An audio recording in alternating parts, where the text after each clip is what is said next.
एकर लिसिंग हम पिथोए लुपा एक पर एकर द लुपा दुमाइना पिथोपगी लमगी चटनबी एनी स्टेट की इंडिया की मफम सिंह तौरी इवन हुजे हुजे बिहार तौरी इकोई हेक थंगनब खुल करी स्टेट हाइब तारे असम दा मयाम अमा तौरी धर्म की मिंगदा पूरा फोंगना पॉलिटिशियन पॉलिटिक्स ना तौरी सरकार पाइब सरकार ना याम फोंगना तौरी अदो मसाय ओजाना पनखिबा इनजस्टिस सिदी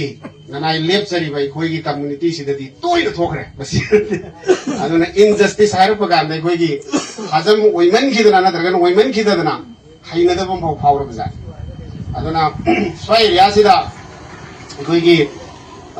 रिस्पेक्टेड VP UNPC की खुनोइरिबा मंत्री पुखरी की मतंगसी आइसु 2016 दगी मणिपुर दे हेक लाबा मतुंगा इशू खरा चावना दुम थोखरे अदुगी मतुंगा इशूदुगी सबसाबा मायोल लैननबा अदगी तोंगान मेकेनिज्म्स मयाम अमा मतमदुगी सरकार पालिब सरकार मतमदुगी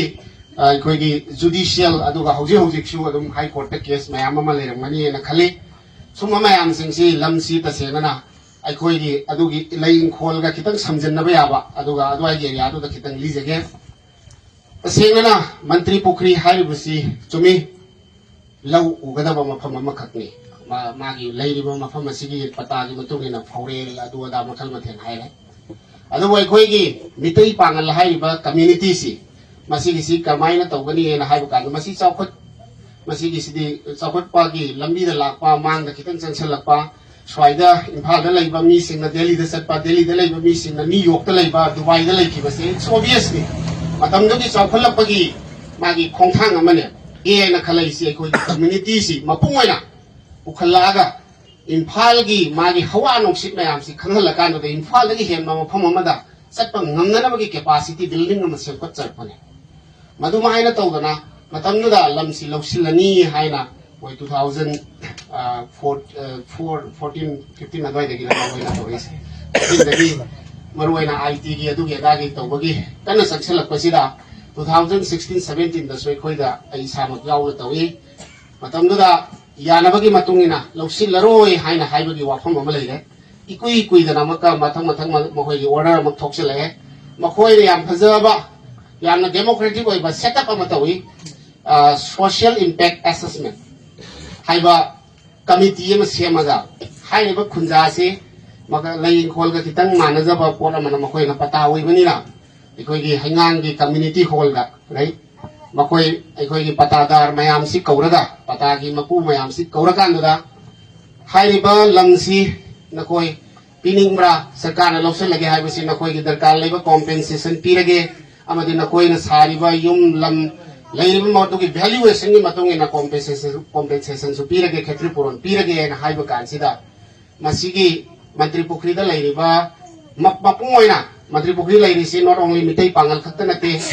अखोइगी ngasiदगी सही चा कयादगी लेरकपा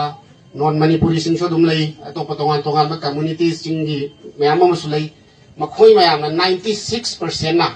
अखोइ लम पीबा ngमोइन हाय अदुदा याम चावे अखोइगी 600 अराउंड पेज अमा मोइना मका पुथोए मदुगी पेज दुदा याम समना हाइरकांदा हाइरिबा सोशल इम्पैक्ट असेसमेंट सिदा मखोइना क्लियरली गवर्नमेंट ऑफिशियल सिंगना मफम अहुम रिकमेंड तवेबा हाइ मफम सिदा मी मयाम अमना 96% ना याद्रबनिना हाइरिबा ए मफम सिंदुदै पंजरोगे मयाम दरकार लेरगदि दुम मखोइ हाइजगे अदुगा B C कौब मफम सिंगसिदा नखोइना सानिंगिबा ऑफिस की क्वार्टर बोइरो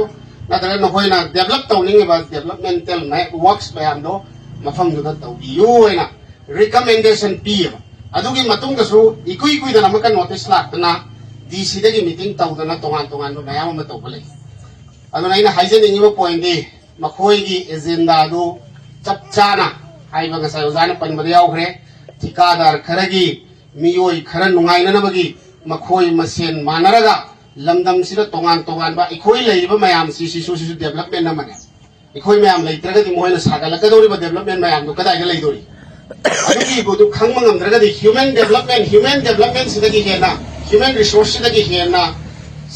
साउखटपदा दरकार लैबसे अतोपम पोट अम भो लैते aduna ikhoi chawkhat pa ikhoi phagalak pa ikhoi mayam leifam leina na basilak pa ikhoi mayam gi development do gene ba leiri ba sarkar ikhoi na piri ba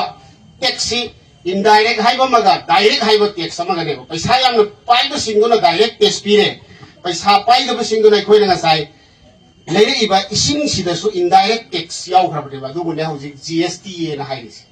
aduna ikhoi thum sa ba da su tilhau leiba da su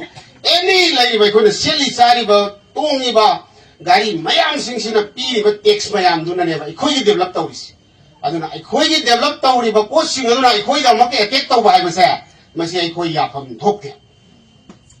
aduna ikhoi lain khol gi damakta darkar leiba thabu kuding ba uja koi yam khang hai ba manipur ge nga sa ha doni yam pulse nihun khang ba darkar leiba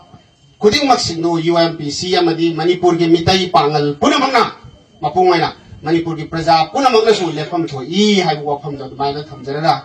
ikhoi ngasi gi dispai dum